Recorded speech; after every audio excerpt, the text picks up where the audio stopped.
السلام علیکم ورحمۃ اللہ وبرکاتہ۔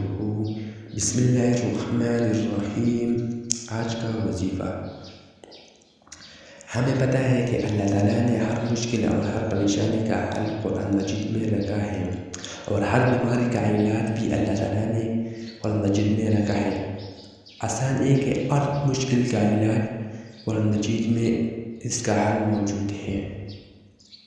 تو اسی طرح اگر ہم 7 دن سورۃ الفاتحہ پڑھیں، اس طرح پہلا دن 100 بار فجر کے نماز کے بعد 100 بار سورۃ الفاتحہ پڑھیں، دوسرا دن 200 بار پڑھیں، تیسرا دن بھی 200 بار پڑھیں، چوتھا دن بھی 200 بار پڑھیں، اور پانچواں دن بھی 200 بار پڑھیں، اور چھٹواں دن بھی 500 بار پڑھیں، اور ساتواں دن 200 بار 100 بار پڑھیں۔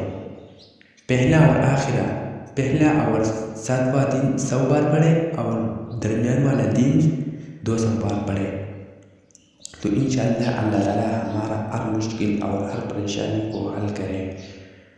اور اس کے ساتھ دوسرا وظیفہ یہ ہے کہ عشاء کی نماز کے بعد باوضو یا وہابوں کو 100 بار پڑھنا، تو اس سے ہمارا ہر حاجت پورا ہو جائے گی۔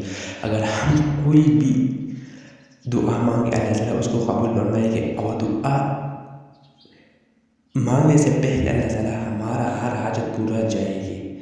تو ہم اس عمل کو کریں گے، یعنی عشاء کی نماز کے بعد 100 بار یا وہابوں پڑھیں۔